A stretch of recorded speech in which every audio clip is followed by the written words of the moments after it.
All right. So hello, everyone. My name is Charlotte Cotterman. I'm Community Manager at the FIWARE Foundation, and I would like to welcome you all to this deep dive session on climate, green, and circular economy at the FIWARE Smart Fest. Before I start, I quickly want to give a shout out to our media partners, Business Reporter, Cities Forum, Compass List, Our Future Water, Renewable Water, Smart Cities World, and Zoom Global Smart Cities for their support in disseminating the event. Now back to the topic at hand. In the battle for a more sustainable and greener planet, open source technology demonstrates a strong commitment to sharing knowledge and data freely, setting common standards and fostering innovation and sustainable economic growth.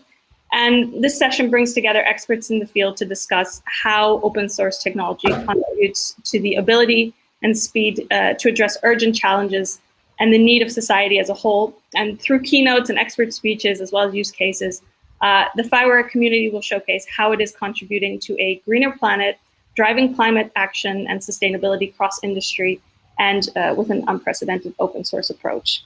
So if you have any questions for any of the speakers today, please feel free to use the chat.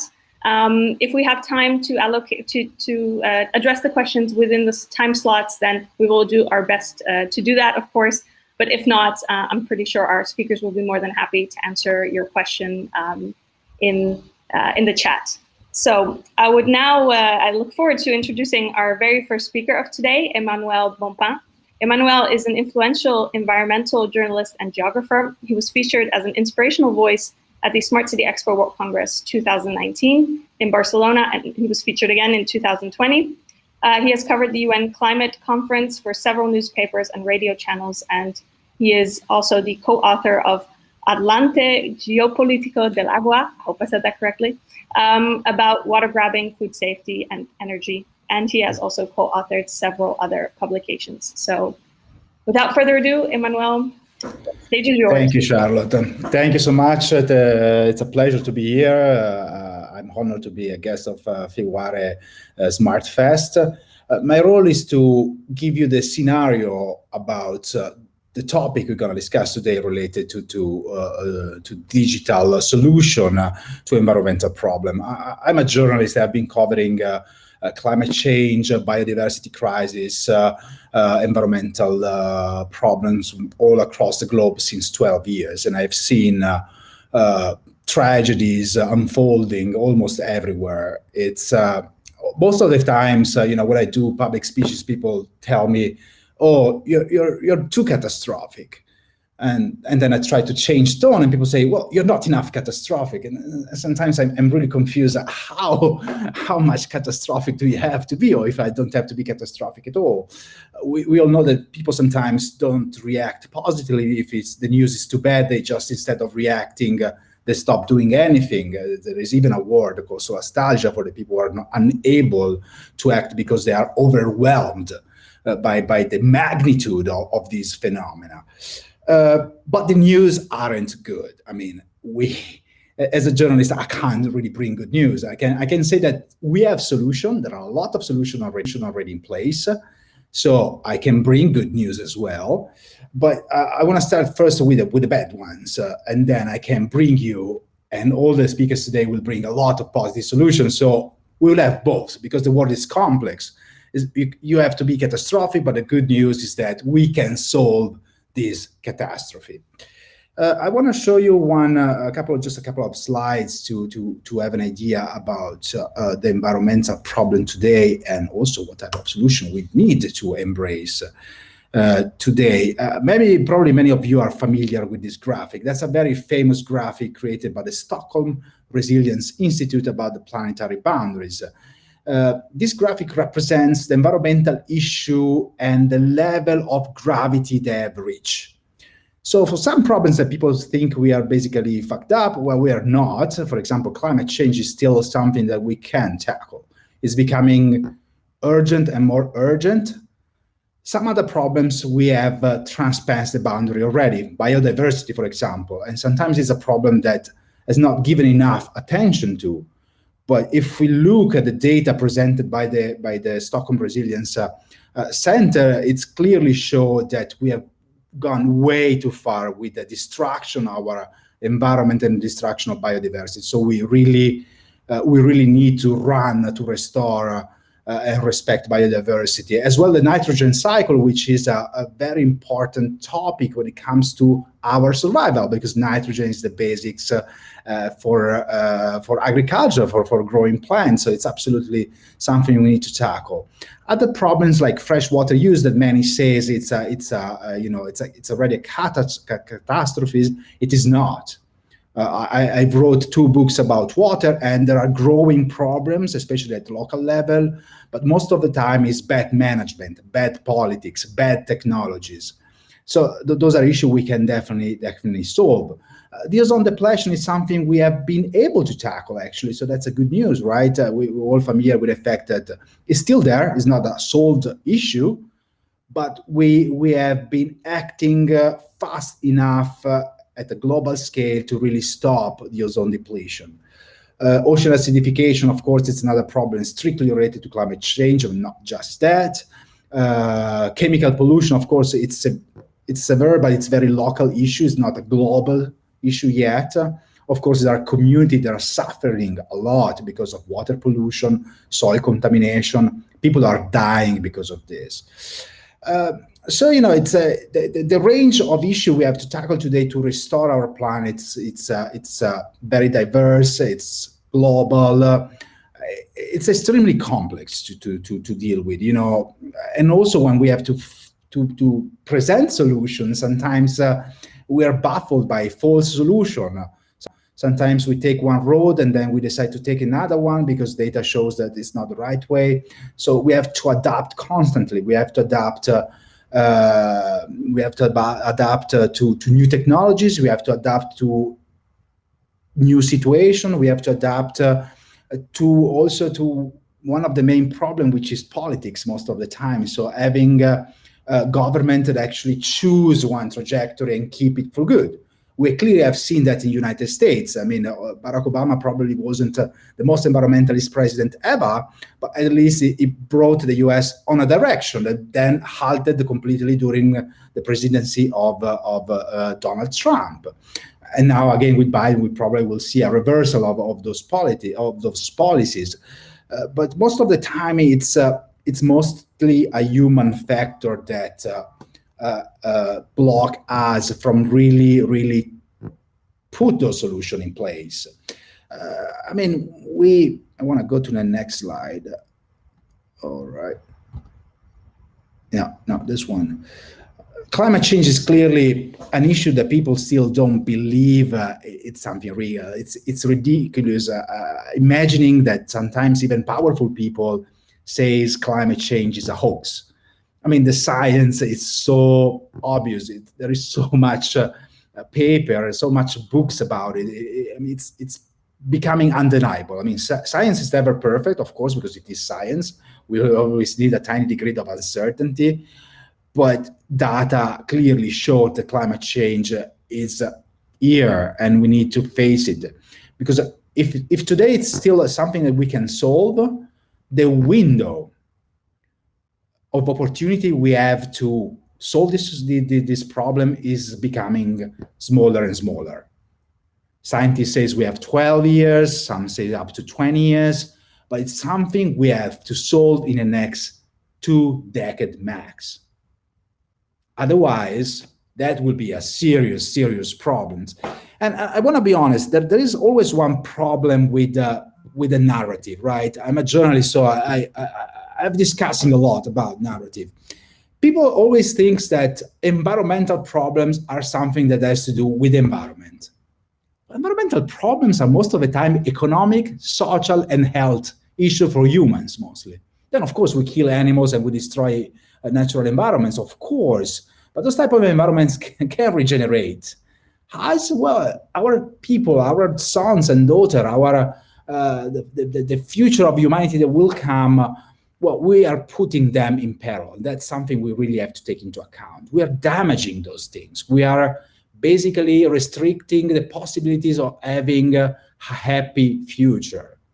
Not maybe for us that we are 40, 50, 60-year-old, but for the younger generation, who will live in a planet that is going to be totally unlivable. Something has changed, though. I have to say that in 12 years, and 20 years as a human being, as a student, as a researcher, I can say that the last 2 years, something has slowly changed. Of course, we always have said, well, climate change is a big issue. We have to solve climate change. We have to solve the biodiversity crisis. What I've seen in the last 2 years, I think shows that for the first time, there is a growing number of people and of political power that is really willing to tackle climate change and is really willing to tackle the biodiversity crisis. Doesn't mean that everyone is aligned to that. Of course, we're still running behind profit, and people still think in short terms, high gains in short times, and those type of things. But if you talk with financial and bankers, with financial experts and bankers today, many of them have realized that climate change especially, but not just that, has become a liability, has become a huge problem for the financial sector. Of course, they see through that type of eyes. I don't care. It's fine. But they finally see the real risk to the stability of our economies, to the stability and the security of our nations. Seeing the European Union, for example, finally putting in place, of course, with all the negative issues that are attached to it, but still something like the European Green Deal, that of course we have to work hard to really put in place and to really make it real, because right now, is a lot of good ideas and bad local and national application of this plan. So we really have to, starting to really apply those concepts. But it's stunning to see this amount of political will and amount of money that are invested toward those type of solution. The images you are seeing, it's just a picture of all the elements that are the key elements of the European Green Deal. We say transition of circular economy, a topic that of course is very dear to me. I wrote a book about circular economy years ago. I'm the editor-in-chief of a magazine that talks about circular economy, and I strongly believe it can be a great driver for decarbonization and for making our enterprises the best and most successful enterprises at global level. US is really behind with the concept of circular economy. Europe can really have an opportunity right here. We can see the farm to fork to change agriculture. We can see the way also to include the transition to the green economy, but taking care of the social impact of that, leaving no worker behind, right? So, and we're seeing a huge amount of legislation. We see a huge amount of investment. We saw a huge number of institutions.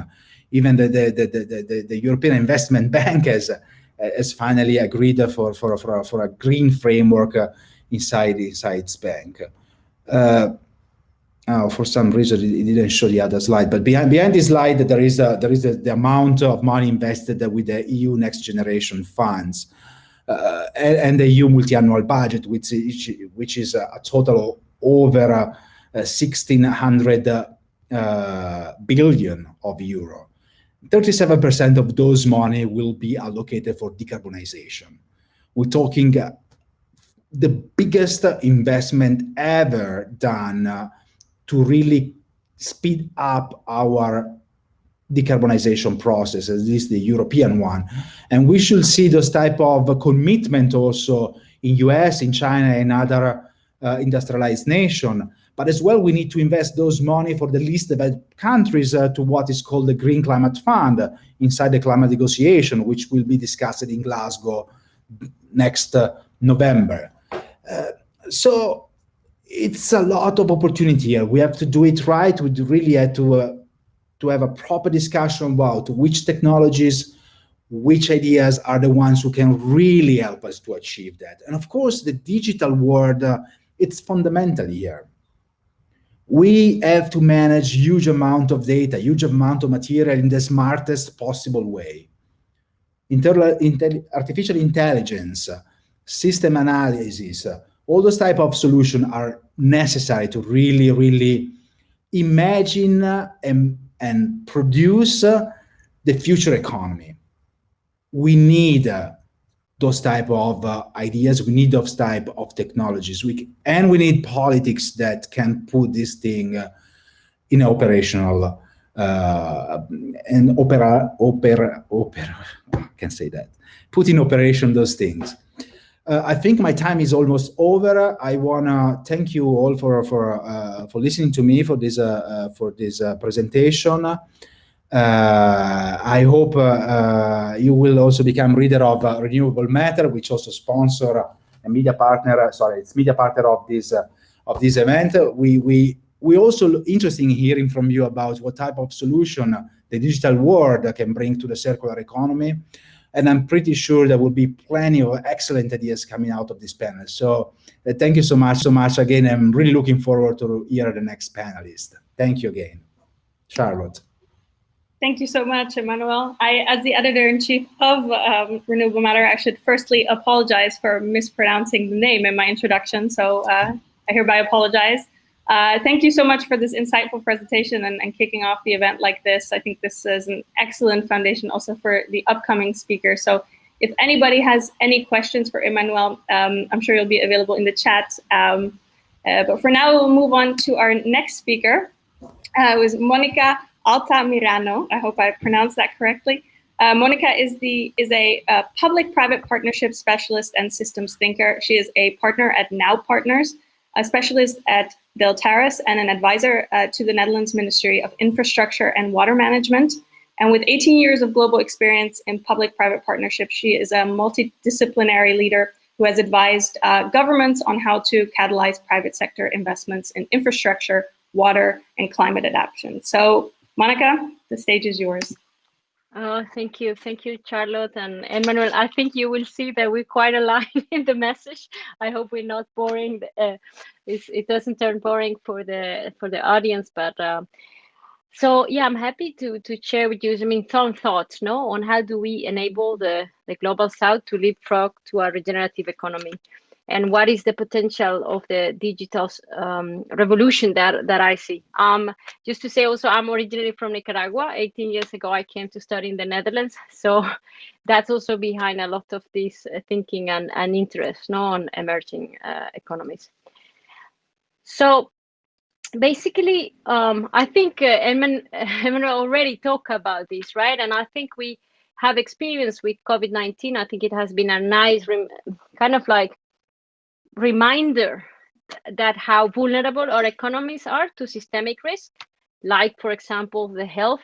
But we all know after that, the recession, climate change, and actually much bigger, maybe biodiversity loss, which we are already experiencing. So I think we can quite certainly say that we are finding ourselves in a planetary emergency, which turns in many countries in the global South in a humanitarian emergency and facing these systemic risks. You will see here some the same graph before on that we're like actually trespassing, no, the planetary boundaries. The way we have grown our economies, our cities, our food basically needs to be rethought, because every time we grew our economies, we became more vulnerable to water risk, to environment risk. And for example, it's known that 9 of the 10 greatest humanity risks are linked to lack of water. And that's quite simple. Like the majority of the effects of climate change will be felt through the water cycle. But also, if you look at biodiversity, it's so, I mean, the habitats of so many species is dependent, right, on fresh water. So like the Global Commission on Adaptation said back in 2019 with a call to action, we need 3 major revolutions, and they are not easy to get there, but it's in understanding. I think we wanted things simple, and we wanted to finance things for one sector, have infrastructure for one sector, so everything quite simplified. But now we are called to understand the drivers behind systemic risk. Planning, how do we plan our investments is a good place to look, and financing. Basically, I think also more and more companies are understanding that nature, maybe not governments, are the real license to operate.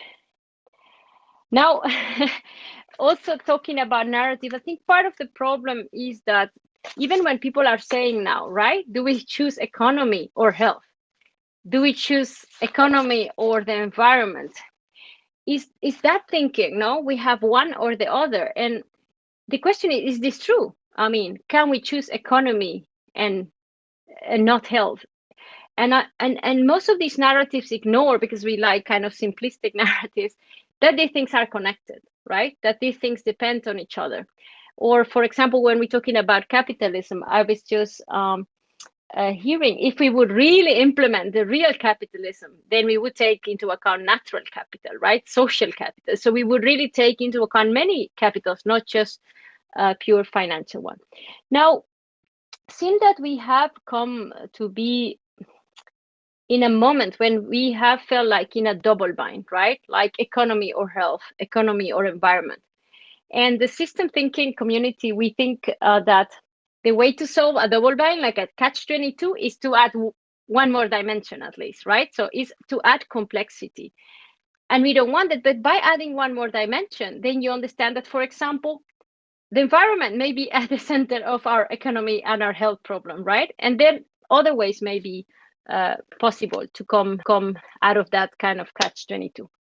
And like I think Emanuele also said, there are many hopeful changes. So, for example, the private sector already is busy the last decade on the so-called like benefit corporations, for example, who versus the traditional ones, they want to create long-term value to both commitment to sustainable growth. So purpose encompasses the interests of all stakeholders, not just the shareholders, and they take into account the system in which these companies operate. There is also the thinking on a regenerative economy, which in the private sector may translate into like a regenerative value creation, right? And just recently, I think it was like 3 weeks ago, no, maybe, let's see, 1 or 2 weeks ago, the same day, Exxon and Shell also got to hear that they are responsible, for example, for emissions scope 3 or their shareholders to control. So both of them prove that something needs to happen, and it's happening very quickly, also in the private sector. Now, let's look at the public sector, because of course, no, you also have these major infrastructure systems that have an impact on the environment, that have an impact of how our societies work. And there are also hopeful changes there. For example, the UK built environment sector came to publish in April of this year a new vision for the built environment. And you see there, they acknowledge that services are the results of built systems, but certainly very much dependent on natural systems. So they are adopting a systems of systems perspective, and also the need to go from these global goals in the top to a whole process of participation of stakeholders, so that they decide what are the levels of services and the trade-off they want to do, nature and economy, and then the infrastructure sector starts to, design whether it's big assets or not. Also, the World Economic Forum just published in May of this year the Infrastructure 4.0 guidelines, and the definition of infrastructure here is very different than from 10 years ago, because it says it's forward-looking infrastructure that leverages technology and information to provide high-quality environmental, economic, and social outcomes, and functions as a system within broader human and natural systems. So that's hopeful. But okay, now let's go also to the reality that we have. And that's like quite a huge divide, right? Between the global north and the global south. And while in theory, this wealth that you see in blue was supposed to trickle down to the area that you see in red, that's not happening. And the COVID-19 crisis is going to make that even harder. If anything, will be more intense, the divide. It is known also, there are more and more studies that say that 70% of the world's extreme poverty will be in Africa. And extreme poverty is like people who live under $1 income. And this $1 has been there for 20 years. So even with inflation, you can imagine that's really not possible to live a human life with that. If we look also, for example, and I'm sorry, the graph with the question mark is inverse. Actually, the green should be to the left and the kind of eroded world should be to the right. But we are here now, right? In a crisis for COVID-19. And the good things of crisis, I mean, for example, in the Netherlands, the moment they started to invest in flood protection and have a whole system and think too serious about it was after the last great flood. Because the good thing of crisis is that they shake us out of the status quo, right? So it's a good time to say, how do we rebuild? And there is so much thinking about the recovery. In the global south, there is more a realization that inclusion is not luxury, but is resilience. Because if the person that works in your house doesn't have access to safe water, maybe you will also be infected, right? So there is a bit of that realization, which is positive, but still, I mean, if we don't act and we don't make really wise investments now, that doesn't lock us to kind of the same systems in the future, we may be in trouble again. And also, if we don't act enough fast, for example, I think it was already last year, there were news of families in Guatemala like mourning the death of children because of hunger, right? But we could go the right way. The question is, how do we balance interest and reconcile values, right? How do we enable partnerships and incentives to move in a way that we can really move those deep, with what we call deep levers? And I think, for example, technology in itself, like not digitalization, but say a change of irrigation system for water issues, it's a good lever, but it's not a deep lever. A deep lever would be like a change in how we value water, right? That's how do we move those big levers so that we really come to a new economic development paradigm? And I think when digitalization plays a role is also when we go into the how and the when and they make concrete arrangements for this to happen. Just to give you an idea of the urgency, working with the infrastructure sector, I mean, money needs to be deployed to reactivate economies, but there are like maybe 6 to 9 months the time to redefine what is a sustainable piece of infrastructure. And that may need a lot of data and wisdom. And if not, the wrong investments will be done, who may lock us into systems that are again not very sustainable. So we know where we should go. It's not sustainable where we are, but how? How do we get there? So there is the discussion of how do we finance the transition. I was just earlier today in a game with we're playing this game to make investors realize, like hydropower investments, they are so complex, they are so dependent on all the socioeconomic dynamics around those assets. But then people were saying, wow, I mean, sustainability is expensive, right? Like if you want to invest in reforestation around your asset, it's other investments that you didn't consider initially. So financing a transition will require, in the one hand, really smarter public infrastructure investments, because we have very little money. So how do we leverage the higher impact? But it will require also private sector participation, because all the calculations, whether it is of the adaptation gap of UNEP or whether it's about the SDGs, people think that at maximum we would have like 15% of funds from, let's say, public funds or concessional funds. So private sector is kind of, the hope is like 85% of this gap, private sector will be an active part in providing it. But there are there are big barriers for that. If you talk about water issues, for example, there are serious transaction costs. Companies, they want to invest in the watershed because they know that it's not enough to have the best technology to save water in the plant. Basically, the availability of water in the future depends on how healthy the ecosystems are in the whole basin they operate. But it's extremely difficult to coordinate a whole economy and the local government to get that done, and also have the certainty that you will see a return for those investments. Because if you do something good, but somebody else in that watershed does something in the opposite direction, you won't see those effects. So transaction cost is a big issue. Transition risk, because the way we finance infrastructure, for example, there is a lender who just wants proven technology. But most of the things we want to solve, they require new technologies. And so who is going to guarantee the performance of these new technologies until they become proven technologies? And the last one, but actually very crucial one for the Global South, is the local capacity of people to prepare even like regular, you would say vanilla projects like the regular road, it was difficult to prepare really sound investment projects in the infrastructure sector. Let it be alone transformational projects like infrastructures that serve multiple functions, that are smart.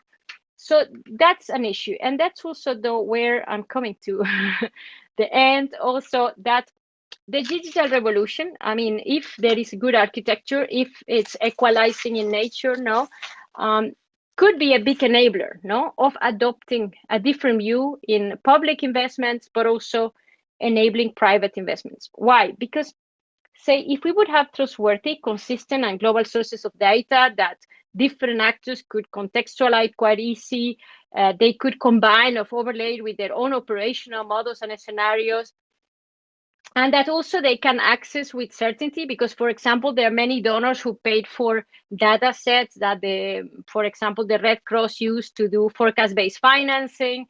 But then one year they work, next year they don't work. They have to do the whole modeling again. So if you would have those things and people would be able to see the impact of an hydropower plant in that basin, we'll be able to see the impact of investing in reforestation, of changes in agricultural practices, then you start to get private sector maybe on board to do those investments. You start to be able to do better investments, but mostly also to enable coordinated investments from the public and the private sector, or the operationalization of what we call blended finance. But what is more important also, if we look around, I think we have been investing, the Ministry of Water in wastewater treatment plants and so forth, the Ministry of Environment in forests and so forth. But when we look at things like nature-based solutions that seems very promising and cost-effective, they need us to break silos, because you cannot finance this just from one sectoral funding source. And that's also where, I mean, the digital revolution, open source data could help, on breaking silos and also helping us manage this complexity. How? Lowering transaction costs. You have, for example, parametric insurance schemes who already make able to insure farmers in the global south at cost and at rate that it was not possible before with the traditional insurance. We could get to a more fair allocation of transition risk, accelerate learning, and I think we shouldn't underestimate this, right? Like project preparation capacity. If people can learn from somebody, just this afternoon, it was an instructor in Canada teaching people in Indonesia, Colombia, and the rest of the world in one go, and that's just becoming the way to do things. That can accelerate learning. Also, to know, why should we invest in adaptation technique that already proved wrong somewhere else? If we could have access to that knowledge quite immediately, that would that would avoid wasting of so much money, right? And also enabling social inclusion. So, and here, for example, are three pillars of what the World Economic Forum, in a group, we developed these guidelines for achieving better outcomes with technology and system thinking. And it's about creating new ecosystems. That's where we have to understand that these ring fencing constructions, for instance, for infrastructure projects, are not a real thing. We have to rethink them, creating new business models also for the management of data, but building also skills and education. So one of the things we're also discussing and advancing is there a new generation of infrastructure planners and operators that can think across the digital and the natural systems and socioeconomic perspective. Okay, thank you very much. Any questions? Much welcome. Thank you, Monica. Thank you so much for that presentation. We're running a bit out of time, yeah, like Monica said, if anybody has a question for her, then please feel free to drop it in the chat. And with that, I will move on quickly to our next speaker, who is Jim Gregg. And Jim Gregg is a senior product manager at Red Hat, working with governments around the world to find solutions to their digital transformation challenges. And prior to Red Hat, Jim spent over 15 years in and around sustainability in CSR, lifecycle assessment, and climate data-related roles. And he will be talking about tackling the climate crisis the open source way. So, Jim, stage is yours. Thank you, Charlotte. Thank you, Monica, as well. I'm so glad that you mentioned about breaking down silos, because that's one of the things that we spend a lot of our time doing. So, as you know, I'm Jim Craig, and what I'd like to do is just kind of give you a kind of perspective from where open source fits relative to the climate crisis. So if we look at the climate crisis, we all know it's a huge problem. It's global in nature and it affects everyone, and it will affect some people, as Monica's already highlighted, far more unfairly than others. And then if we take a step back and look at the open source movement, it's huge. It has millions of people engaged in it globally, and it affects everyone. There isn't a bank, an airline, an insurance company, anything that you use on a day-to-day basis that isn't using open source in some way, shape, or form. So we have great synergy between the problem and the resources to address that problem.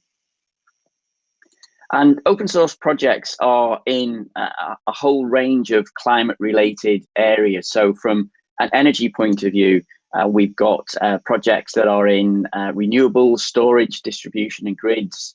And then from an emissions point of view, we look at things like carbon intensity, carbon capture, and also obviously observation and modeling as well. And then ecological footprinting.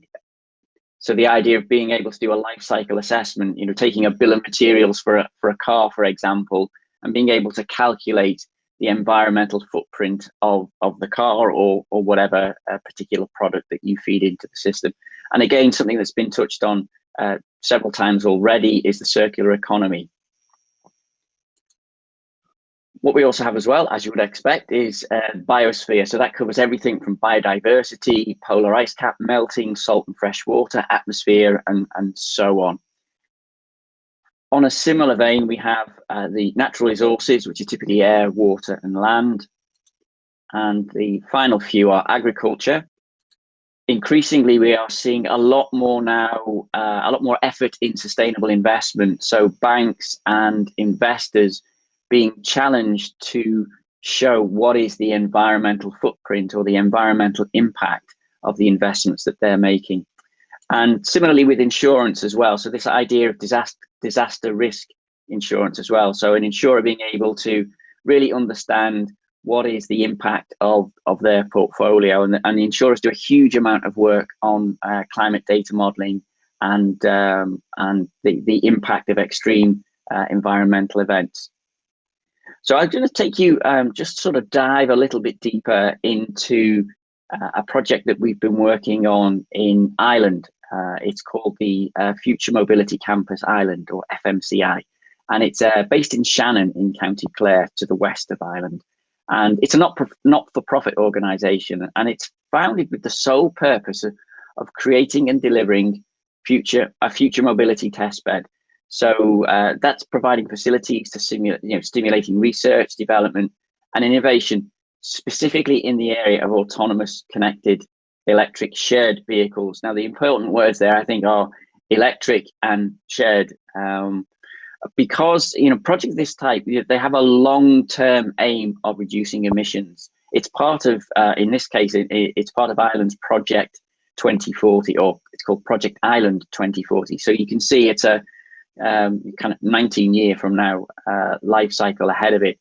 And it's really designed to reduce emissions, and also because we're sharing cars now, so it's kind of breaking, Monica mentioned a few, about a few of the habits that we have and a few of the relationships we have with owning things. So it's about breaking that relationship with ownership and seeing car ownership and turning that around and seeing it more around sustainable mobility. So reducing emissions by sharing cars, we reduce material consumption. There are fewer cars around, and obviously electric cars, fewer fossil fuel consumption. And again, something that Monica mentioned, which is really, really important as well, is this idea of systems thinking. If everybody switches to electric cars, but the grid needs a huge amount of work to decarbonize it, we're just kind of pushing the problem somewhere else. So I really like this idea of taking a step right back and looking at everything we do on a daily basis as a huge interconnected system. So how do we tackle things the open source way? A lot of people, when you talk to them about open source, they assume it's a way that you write and license software. So the idea behind open source is you write some software, you make it available, and the license that goes with it says that it's freely available, but typically any enhancements you make are included back into the original source code. And it's incredibly collaborative, incredibly diverse. The open source community runs into many millions around the world, and it's kind of regardless of age or sexual orientation or where you live. All those barriers are gone. So it's incredibly powerful from a collaboration point of view. And we take that collaboration, that collaborative feeling, and collaborative effort and ethos. And that's, for example, that's how an organization like Red Hat is run. Red Hat is run on open source principles. So it's a huge amount of collaboration and meritocracy. We kind of turned the conventional management pyramid over, if you like. Typically, the management pyramid is all the clever decisions taken at the top and pushed down to the employees underneath. We turn it around the other way, and the kind of the groundswell is where the ideas come from, and they're kind of fed up. So a good idea is a good idea regardless of where it comes from. So it's an incredibly powerful way of operating when you work when you work in an open source way. So let's look at this in a little bit more detail. So what does it mean? So open standards, I mean, they just make things work. They allow systems to connect and like I say, just to make things work. What's also important as well about standards is ethical standards. I don't know how many times recently I've heard the word data. Data is the new oil, or data is the new gold. But what we also have to take into account is that data could be somebody's personal information. So it's really important that the ethical standards respect the data, as it's defined and described. And that's where governance comes in. So that ensures that technology respects the ethics of the data as well. Something else that FIWARE are incredibly strong on, and we are too, is this idea of open data.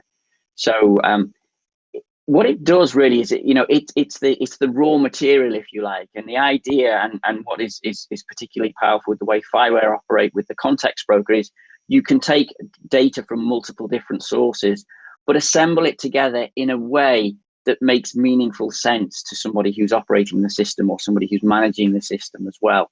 So this idea of creating digital twins, and that's again where Monique was saying this is where open source allows you to create digital twins of a system and try things out and really kind of prototype things really rapidly.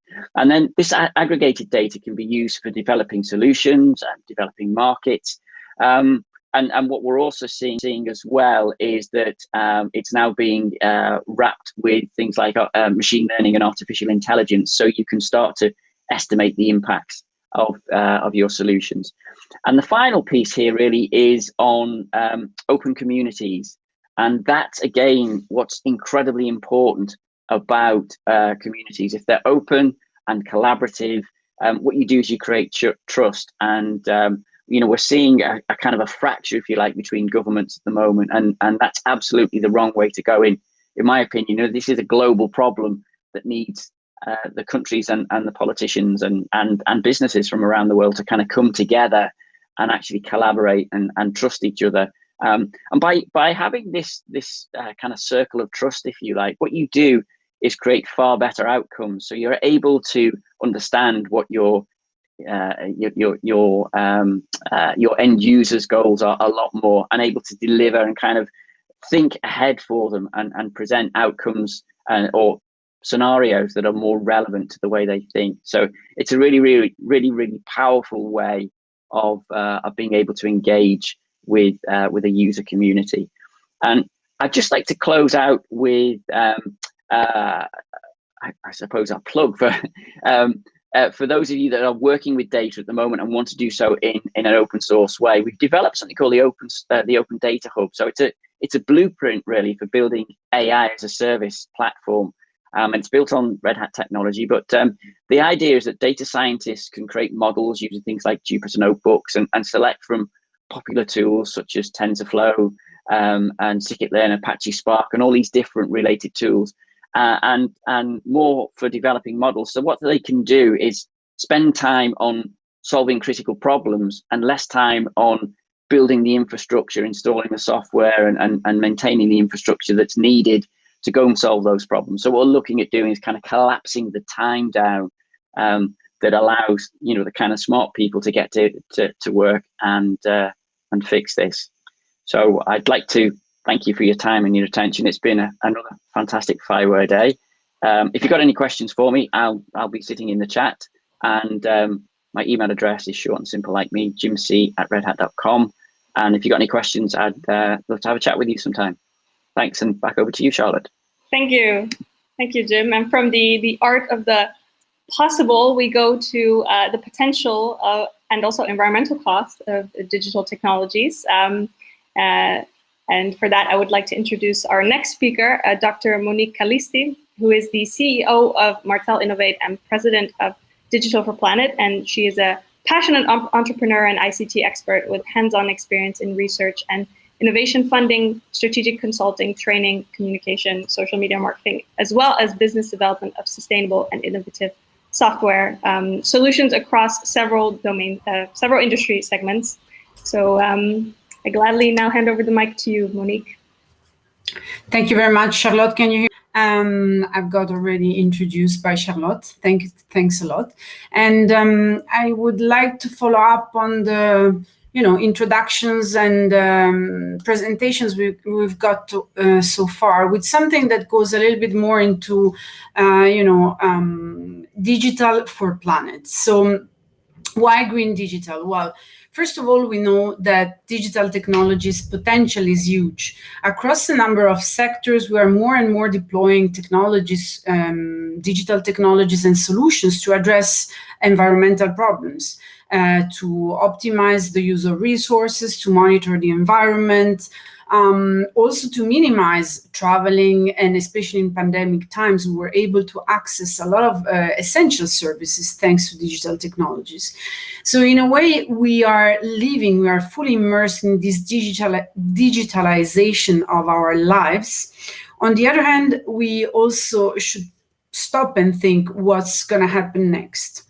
Now, I would like to give you a couple of very concrete examples, and I've picked up two that I'm mostly familiar with because we've developed them in-house, actually using open APIs, and in particular using also FIWARE open source technologies. And this is a good example of how digital solutions can be used to green the planet. So here, through real-time data collection and elaboration, Orchestra Cities enables several application scenarios for sustainable cities with respect to several application domains like air quality management, waste management, smart mobility, or infrastructure monitoring. And here the key idea is really to put digital technologies at the service of the citizens of the cities that need to fulfill sustainability requirements, especially to achieve the great ambition that is the one of EU Green Deal, that is the one of the UN development goals. So essentially, these kind of technologies and solutions come at help. Another example is the use of these real-time AI-powered mobility governance in sustainable cities. So here the idea is to use,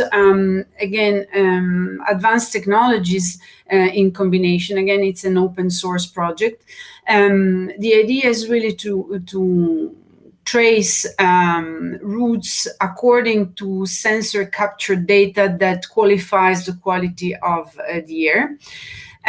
Here again, the idea is very much to empower citizens, but also allow city municipalities, city managers and municipalities to identify what can be the most challenging issues in addressing pollution.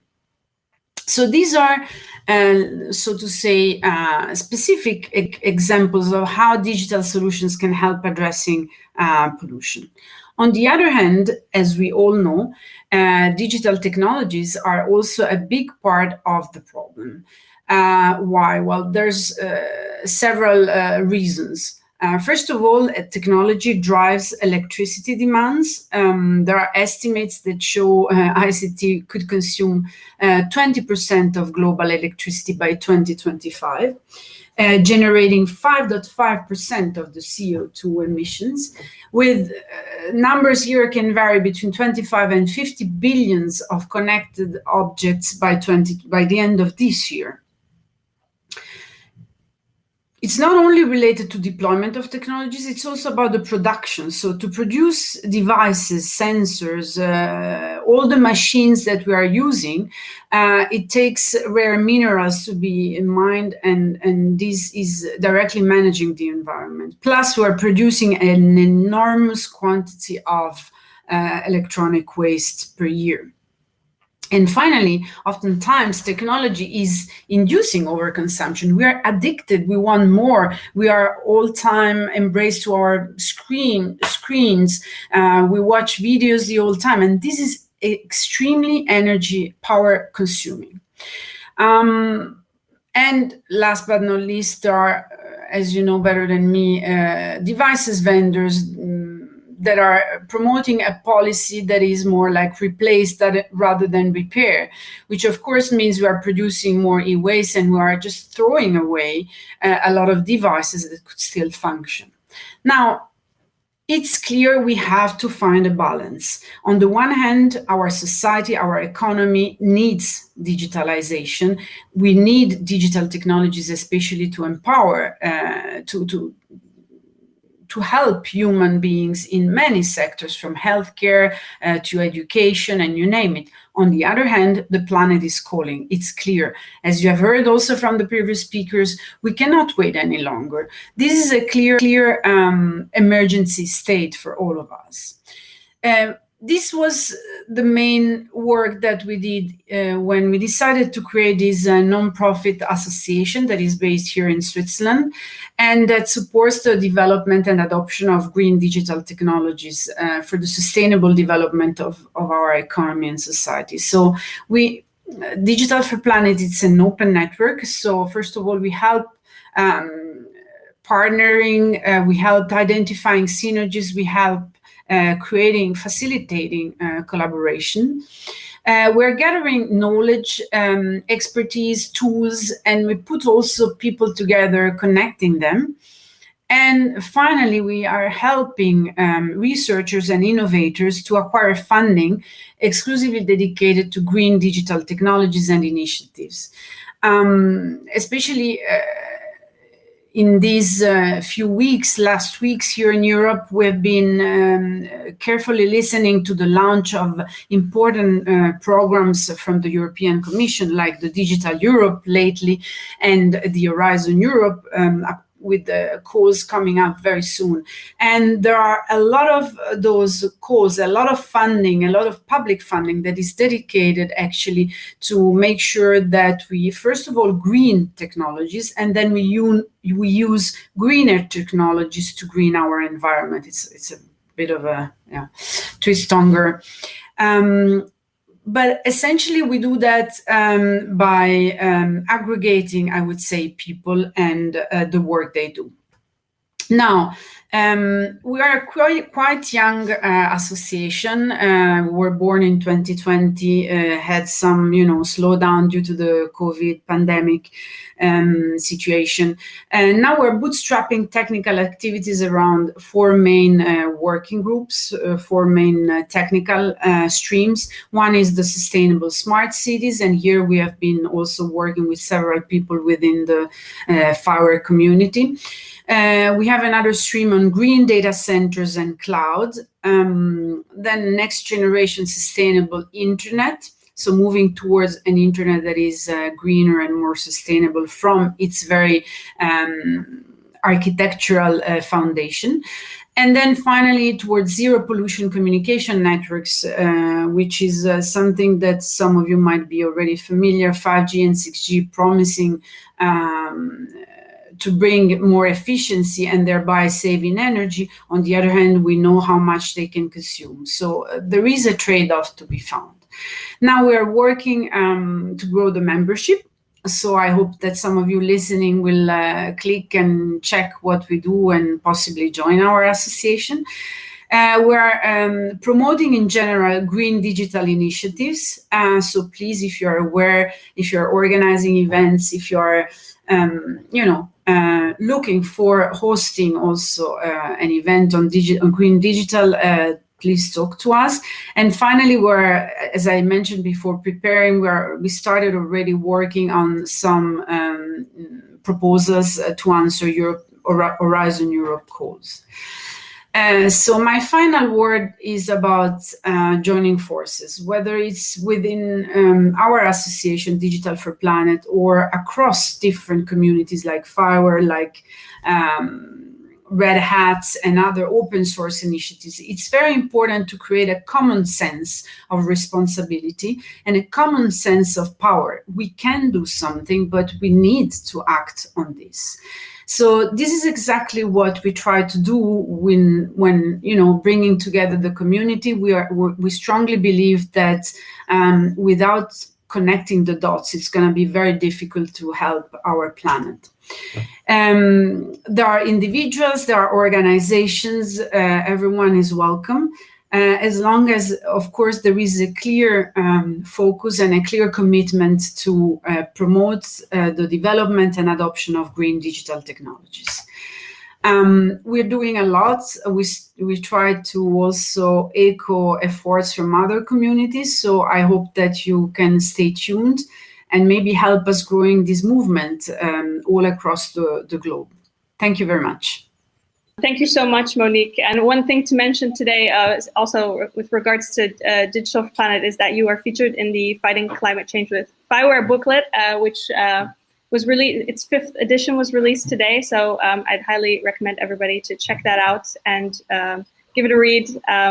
There's also some updates in there on existing features that were in there before, one of them being Digital for Planet. So thank you very much. And with that, we move on to our use cases section,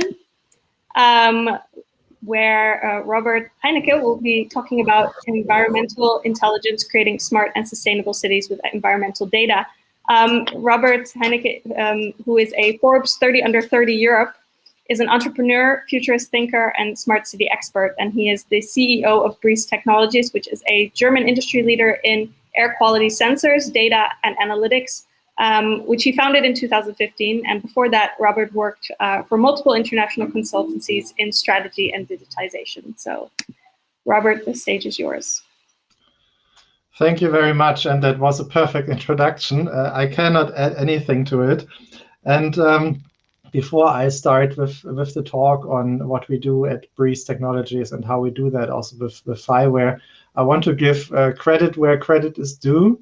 Indeed, I founded the company back in the days in 2015, and that was the time when the FIWARE Accelerate program was around in Europe and where the whole FIWARE initiative was starting. And indeed, back then, the accelerator that we were part of was called Speed Up Europe. And without that accelerator program, I can say that Breeze Technologies, as it is today, definitely wouldn't exist. So the program and FIWARE both gave us the resources to kickstart our activities, but also the frameworks to really build a solution as quickly as possible, get early traction, and really come from an idea that we had to, let's say, a product, a market.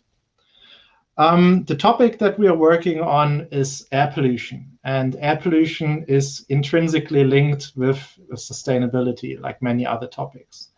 So I myself was working back in 2014 in Istanbul, where I experienced heavy air pollution for the first time. And this was really shocking for me. So at some parts of my stay, now this is not a picture of Istanbul, of course, but it was looking pretty similarly. At some parts of my stay there, I could barely see the other side of the street anymore. And I was thinking, look, air pollution, air quality, air, the air that we are breathing is such an intrinsic value that we need as humans. If we look at the at the human needs pyramid, it's really on the very bottom, even below what typical framework is telling you with physiological needs. And somehow we are still not doing enough against it. And now I make the circle and also come to what Monique was saying earlier. If we look at how air quality, how air pollution is linked to sustainability in general, it is definitely also linked to climate change. So there's both a direct contribution. Some of the air pollutants that we typically talk about when looking at air quality in our cities are direct greenhouse gases, like ozone is number 3 of anthropogenic greenhouse gases. But then there's also an indirect contribution, for instance, with black carbon, so particulates in the air that are absorbing and scattering light and thereby warming the atmosphere. And to make matters worse, the growing speed of climate change is also making air pollution worse. So we have a higher likelihood of wildfires, which are a main source of high levels of air pollution. And we have more sunlight, more energy in our atmosphere, which accelerates the creation of ozone, which is in turn again a climate pollutant. So it's really a vicious cycle that we're entering here. And the main challenge that I identified back in the days was that, well, in the first step, we're simply lacking data to effectively manage the project, the problem.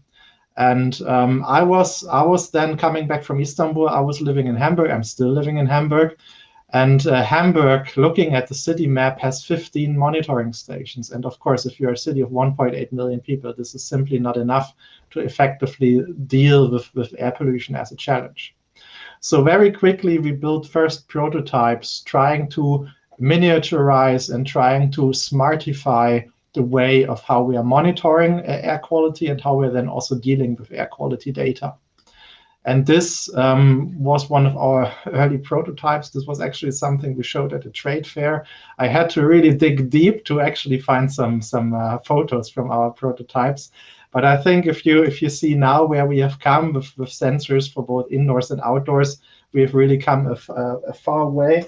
And I'm actually also one of our sensors here with me. So as small units, you can deploy them anywhere in the built environment, the outdoor units, effectively monitoring different air quality parameters, which include ozone, which include particulate matter, which then also includes black carbon, but also includes, for instance, temperature and humidity, which in turn can inform also the warming processes and monitoring the warming processes in your city.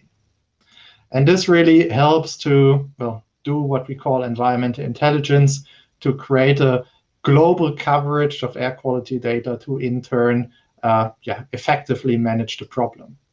And this follows, I mean, I don't think it was Galileo Galilei, it's an internet myth probably that he said that, but I really like the quote, measure what is measurable and make measurable what is not so, because it really reflects what we're doing, what we're trying to do at Breeze Technologies. So we make this data then available through different platforms to decision makers from the city to citizens. But we also enable other companies, like, for instance, Finnish Proximia, a startup that does positioning, to build their own applications on top of air quality and climate data. So, for instance, a routing app for pedestrians to get from A to B while exposing yourself to as little pollution as possible. And this is enabled by FIWARE because we are heavily relying on Orion as a context broker and on NGSI as a common communication standard to interchange data with each other and to have our different applications talk to each other. And also, of course, to talk to pre-existing smart city infrastructure or smart industry infrastructure that might already be in place, where we can tap into data or where our data needs to be cycled into. And I think, in turn, really, we want to talk about the use cases that we have implemented on the basis of our technology so far. And I want to allude to a couple of customer cases. So, for instance, we are working with the city of Hennef. It's a German city, a small city. And they had the question, how do new speeding limits that they implement in the downtown area, how do these affect air quality and thereby also greenhouse gas emissions of the city? How do these affect them? And what they were able to do basically is with our sensor to monitor that over a longer period of time, monitor before changing speeding limits, monitor afterwards, and then quantify the impact of their decisions they were taking in the city counts, and then also use this information, of course, in further city planning and further urban planning processes. And if we are going to another project, which we did with NABU, an environmental NGO in the port of Hamburg, there we were monitoring what kind of emissions ships were emitting that were passing by the sensors. So if you know the port of Hamburg, wind in Hamburg often comes from the southwest, so it goes to the northeast. So having a network of sensors along the northern side of the river allows you basically taking also into consideration AIS ship movement data, so the movement data of ships that are passing by, to really quantify, okay, this ship is now passing by the sensor, we see an emission spike, this is actually most likely coming from the ship, and then if you look at how high or how not high the emission spike is, are they actually following SECA and NECA regulation? So in our ports, we have sulfur emission control areas, nitrous emission control areas. There's certain regulation about how much ships are allowed to emit, which are in turn also, again, climate pollutants. So you can quantify that, and there are some cities, like for instance Hong Kong, I believe, where the harbor police is already using similar systems to then effectively also go out and really do physical checkups on the ships where they are suspicious of what they are actually emitting. And one of our larger projects, incidentally also from Hamburg, so we really doubled down also on getting more data there. We did together with Microsoft, where we created the densest air quality monitoring network in the world, and then used the data that we generated from that network to really look on the correlation of mobility data and ambient air quality on a hyperlocal scale. So what influence do traffic flow and traffic patterns in a district, in a city quarter, have on air quality on a street level, on a block level? For instance, there was a project there called Ottensen macht Platz, which was a temporary pedestrian zoning the city had implemented. And we were able to quantify in percent how much improvement of air quality this actually brought to the city. And now looking at another application of our technology that we actually recently came to, we are now also doing wildfire sensing, where we're using real-time air quality data to identify where wildfires are close by to then alert first responders. And it shows also the power that is in data, which might not even be the very first use case that you would be thinking about. By now, we are having quite a global coverage built up with the data sources that we have access to, both our sensors as well as partnering sensors. And what we're always trying to follow is basically creating societal impact based on that. So some of the sustainable development goals are mentioning air pollution directly. Some of them are mentioning it indirectly. But what we are always focusing on is creating transparency about air quality to the citizens, to the decision makers, enabling change, but also identifying which cleaner actions to implement, and then facilitating momentum around that. And if that sounds interesting to you, here's also my contact details. I'm very happy to talk to you afterwards, and would like to thank you very much for your attention. Thank you, Robert. And also great to see such a success story come out of one of the FIWARE accelerators. So thank you for that shout out as well. And with that, we actually already moved to our last speaker of today, Marc Despland. So I think, Marc, you presented over 2 years ago about the start of the work on the Pixel European research project. So it's great that you're now returning to tell us about how it all went since then and what has happened. So great to have you with us today. Marc has been a solution architect and research engineer at Orange for the past 10 years, and he has been working on FIWARE for Orange for several years now, and uses FIWARE for various different research projects in both Europe and Africa. So would love to hear more about Pixel and what has happened since the last time you spoke. So stage is yours. Thank you. So yes, I present you the Pixel project, I think 2 years ago, it was just after the first year, because the project started 3 years ago now and will end at the end of September.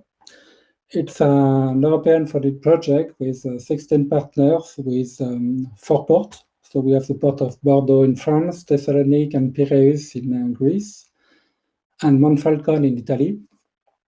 And the idea of the project is to provide a way to the port to evaluate the environmental impact of the activity, and also to provide them a way to be able to compare what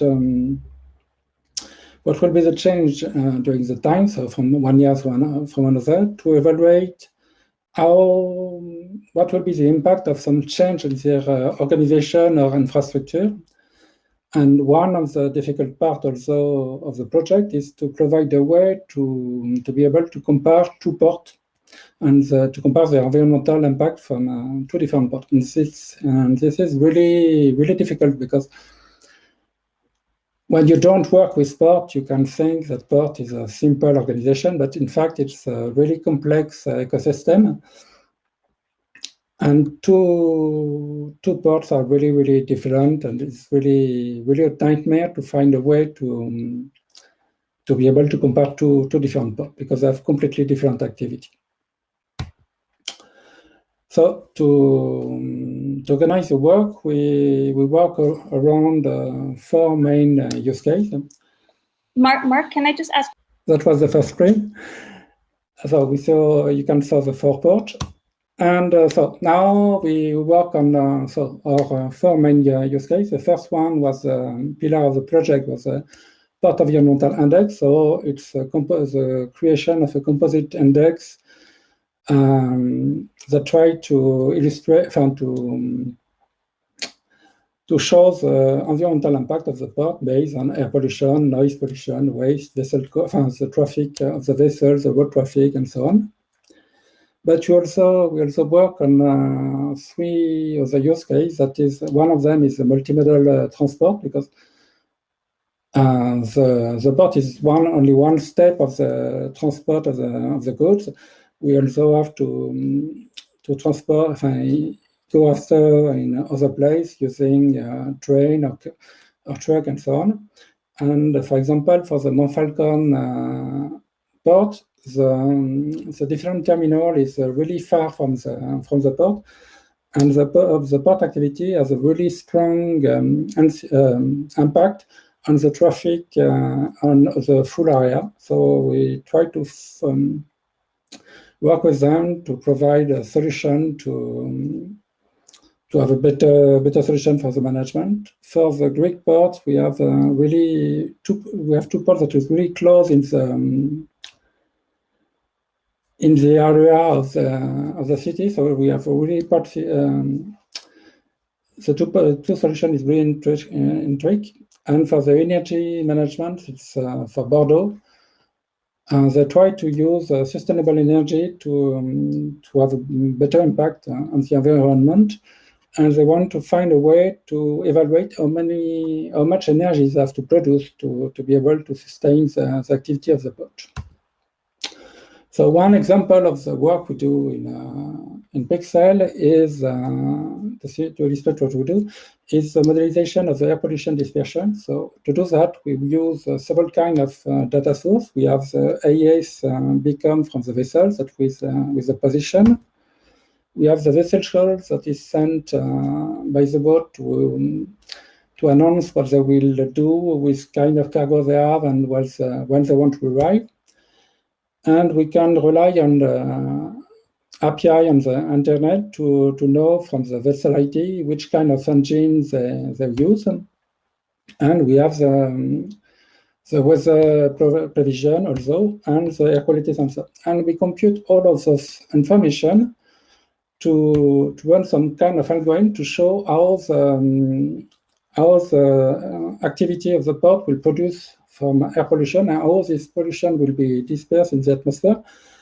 And the idea is to show how much, what is the real impact from the sensor, what is the part of the pollution detected by the sensor that comes from the vessel activity, for example. to do so, we have built the Pixel platform. The Pixel platform is designed to collect data from different kinds of data sources and run the different model, predictive algorithms, and KPI calculation, and provide the dashboard to show the information. To build this this platform, we use a lot of open source technology. So we have the information hub that is based on Elasticsearch that comes from another European project. We have operational tools that is a component to make the connection with different models we run on the platform and the information hub. We have the dashboard. And for the Pixel part of the project, we have the data acquisition layer that rely a lot on the FIWARE technology.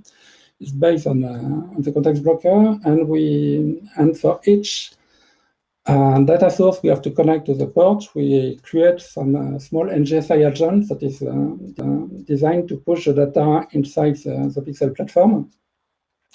We have developed a PyNGSI that is rely on open source from Orange now to facilitate the deployment on those NGSI agent. And the idea is, and we try to rely on smart data model provided by FIWARE, and we create some other one from us. Because the idea is, even if all the ports manipulate the same kind of information, they all rely on different information systems, different data source, and they have their own data model for each activity. And the idea here is to, using NGSI agent and standard data model, we were able to have only the data NGSI agent are only the NGSI agent are specific to the port. All the other part of the infrastructure could be reusable for any port that can provide this kind of data source. And it's really, really useful because all the 4 ports could benefit on all the deployments that has been done from one port. Another example that is interesting for us to share.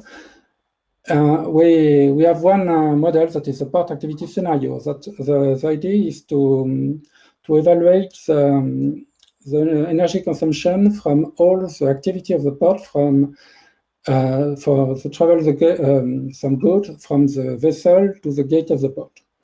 To do so, we have to modelize, to create a model that represents all the supply chain on the port with all the machines that is used to deploy to move some kind of goods. And one thing is, this thing is, when we create Pixel project on FIWARE, based on FIWARE, we only can rely on NGSI v2 API. But now on FIWARE we have NGSI LD, so it's come too late for us. But to modelize all this thing is NGSI LD is really great because when you try to modelize all the machines that is in the port, try to create a digital twin of the port, in fact. And you have a graph of all the entities that represent all the machine involved. And it's really, that's one thing we'll try to do in the future is to move all our models to the NGSI LD to show how benefit could be for us. And that's it. Okay. And if you, so I try to do it a bit fast, but if you want to have more information, you can go on the Pixel website. We have several webinars that is planned to explain a bit more the platform and the work we do in a few weeks. And one of them, the next one, I think it's about the architecture and the full deployment, and we'll speak a lot about FIWARE in it. So thank you. It was a nice presentation, Marc. Thank you. Thanks. I know it's quite late for all of us here in Europe, so we really appreciate you guys staying on and your commitment. It's very unique, and we are very grateful. Sometimes we don't say that enough, so I just want to reinforce that message. Thank you. Well, yeah, with that, we've come to the end of our our session for today. So one of the things I want to do is thank all the speakers. I want to thank Emanuele, Monica, Jim, Monique, Marc, and Robert, and for your contributions today. Thank you so much for being with us. And also want to do a quick shameless promotion for the Fighting Climate Change with FIWARE booklet. As I already mentioned, edition 5 came out today, and not only Digital for Planet is featured in that booklet, but also Emanuele, Monica, Breeze Technologies, and Pixel. So that's the majority of our speakers today. So if you want to know more about them, I'd be sure, I would highly encourage you to check out the booklet and also other 35 solutions and initiatives that are featured in the booklet now. So once again, thank you for your contributions there as well. Yeah, if you want to stay up to date with FIWARE, we've got some great stuff coming up the next couple of days as well at the FIWARE Smart Fest, starting with the session on smart tourism that's coming up after this one. And yeah, I want to wish you all a great evening or morning or midday, wherever you are located. And I hope to see you all this evening or later on tomorrow or on Thursday during the event. So thank you very much and have a good evening.